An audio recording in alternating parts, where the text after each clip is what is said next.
সুপ্রিয় দর্শক শ্রোতা এবং সম্মানিত শিক্ষকবৃন্দ, অন্তর্বর্তীকালীন সরকারের পক্ষ থেকে সম্মানিত শিক্ষকবৃন্দদের জন্য যে বাড়ি ভাড়া উৎস ভাতা দাবি ছিল সেটা কিন্তু পূরণ হতে যাচ্ছে। আপনারা ইতিমধ্যে জানতে পেরেছেন যে শিক্ষকদের জন্য ৩,০০০ কোটি টাকা অতিরিক্ত বরাদ্দ দেওয়া হয়েছে এবং প্রজ্ঞাপনও জারি করা হয়েছে। আপনারা দেখতে পাচ্ছেন এখানে সেই প্রজ্ঞাপন, যার মাধ্যমে কিন্তু আসলে তাদের যে দীর্ঘদিনের বঞ্চনার লাঞ্ছনার হচ্ছিল সেটা কিন্তু পূরণ হতে যাচ্ছে, অর্থাৎ তাদের বাড়ি ভাড়া এবং মেডিকেল ভাতা, বিশ্রান্তি বিনোদন সহ বাড়তে যাচ্ছে। ইতিমধ্যে কিন্তু এখানে বলা হচ্ছিল যে শিক্ষকদের বাড়ি ভাড়া, উৎস বিনোদন ভাতা বাড়ছে, বিভিন্ন ভাতা। উপদেষ্টা বলেছিলেন গত 15-20 বছরের বঞ্চনা, এখানে শিক্ষা উপদেষ্টার সাবেক যে ছিলেন তিনি বলেছিলেন যে গত 15-20 বছরে যে বঞ্চনার ক্ষতিপূরণ 1 বা 2 বছরের বাজেটে দিয়েই মেটানো সম্ভব নয়। বিষয়টি বোঝানো বেশ চ্যালেঞ্জিং। বেসরকারি খাতের বেতন কাঠামো আজ সরকারি বেতনের সমান করে দেওয়ার দাবিটি ন্যায্য হলেও বাস্তবতা নিরিখে 1 বছরের বাজেট দিয়ে দীর্ঘমেয়াদী যে বাজেট বৈষম্য সেটা কিন্তু দূর করা অনেক কঠিন। তবে পরিবর্তনের সূচনা অবশ্যই প্রয়োজন, আর সেই গুরুত্বপূর্ণ সূচনাটি আমরা করে দিয়ে যাচ্ছে। এমপিভুক্ত শিক্ষকদের জন্য সুখবর দিয়েছেন বিদায়ী উপদেষ্টা ডক্টর ওয়াহিদুর রহমান। তিনি জানিয়েছিলেন যে এবছর ঈদুল আজহা থেকে ঈদুল উৎসব ভাতা, বিনোদন ভাতা এবং বাড়ি ভাড়া, চিকিৎসা ভাতা সহ অন্যান্য ভাতা বাড়ানো হবে এবং সেক্ষেত্রে আমরা দেখতে পেলাম যে ঈদুল আজহা যে ভাতা সেটা 25% থেকে 50% করা হয়েছে।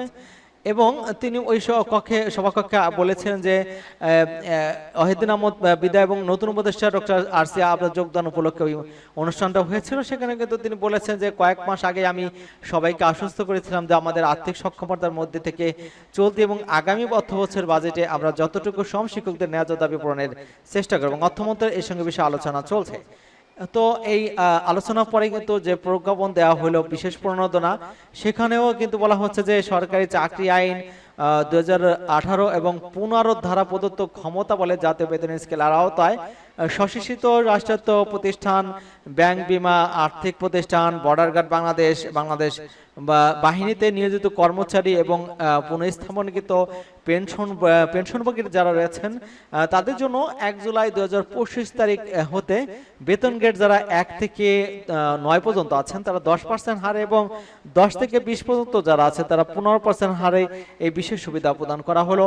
এই বিশেষ সুবিধা চাকরিরতদের ক্ষেত্রে ন্যূনতম 1000 টাকা এবং পেনশনভোগীর যারা রয়েছেন তাদেরকে ন্যূনতম 500 টাকা হারে এনএমপুর দেওয়া হবে, এটা আমার কিন্তু বলা হয়েছিল। এবং এটা কিন্তু কবে থেকে কার্যকর হবে সে সম্পর্কে বলা হয়েছে যে 1 জুলাই 2025 তারিখ হতে প্রতি বছর 1 জুলাই তারিখে প্রাপ্য মূল বেতনের উপর গ্রেড 1 তদোর্ধ্ব হতে 9 গ্রেড অন্তর্ভুক্ত চাকরিরত কর্মচারীগণ 10% হারে এবং গ্রেড 10 থেকে 20 এর অন্তর্ভুক্ত চাকরিরত কর্মচারীগণ 15% হারে এই বিশেষ সুবিধা প্রাপ্য হবেন। এবং অবসর এবং ছুটিতে পিয়ারলে যারা আছেন, পিয়ার অ্যান্ড গভর্নের পূর্বকালীন সর্বশেষ যে প্রাপ্ত মূল বেতনের ভিত্তিতে উপযুক্ত অনুচ্ছেদে বর্ণিত গ্রেড ভিত্তিক হারে বিশেষ সুবিধা প্রাপ্য হবেন।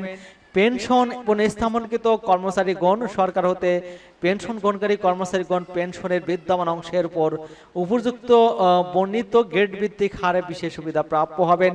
এবং যে সকল অবসর গ্রহণকারী কর্মচারী তাদের গ্রোস পেনশনের 100% অর্থাৎ সম্পূর্ণ অংশ সম্পূর্ণ করে এককালীন আনুতোষিক উত্তোলন করেছেন, এখানে কিন্তু পেনশন পুনঃস্থাপনের জন্য উপযুক্ত হননি, তাদের ক্ষেত্রে এই বিশেষ সুবিধা প্রযোজ্য হবে না। এবং জাতীয় বেতন স্কেল নির্ধারিত কোনো গ্রেডে সরকারি চাকরিরত চুক্তিভিত্তিক নিয়োগের ক্ষেত্রে চুক্তিভিত্তিক নিয়োগের অব্যবহৃত পূর্ব সর্বশেষ আহরিত মূল বেতনের ভিত্তিতে এই সুবিধা প্রযোজ্য হবে। এবং তবে সত্য থাকে যে এর চুক্তিভিত্তিক নিয়োজিত ব্যক্তি পেনশনভোগী হলে পেনশনের বিদ্যমান অংশ অর্থাৎ চুক্তিভিত্তিক নিয়োজিত হওয়ার পুরো অব্যবহৃত পূর্বের সর্বশেষ আহরিত মূল বেতনের ভিত্তিতে যে কোনো ক্ষেত্রে এই সুবিধা প্রাপ্য হবেন।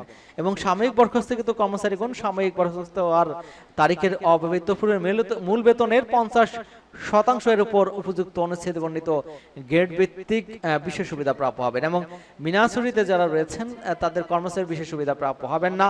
এবং সরকারের রাজস্ব বাজেটে অনুদানে পরিচালিত প্রতিষ্ঠান ব্যতীত অন্য স্বশাসিত সংস্থা, রাষ্ট্রায়ত্ত প্রতিষ্ঠান এবং ব্যাংক, বীমা, আর্থিক প্রতিষ্ঠানসমূহের কর্মচারীর ক্ষেত্রে যারা জাতীয় বেতন স্কেল 2015 আওতাভুক্ত বিশেষ সুবিধা প্রদান বাবদ প্রয়োজনীয় ব্যয় সংশ্লিষ্ট প্রতিষ্ঠানসমূহের নিজস্ব বাজেট হতে মেটাতে হবে।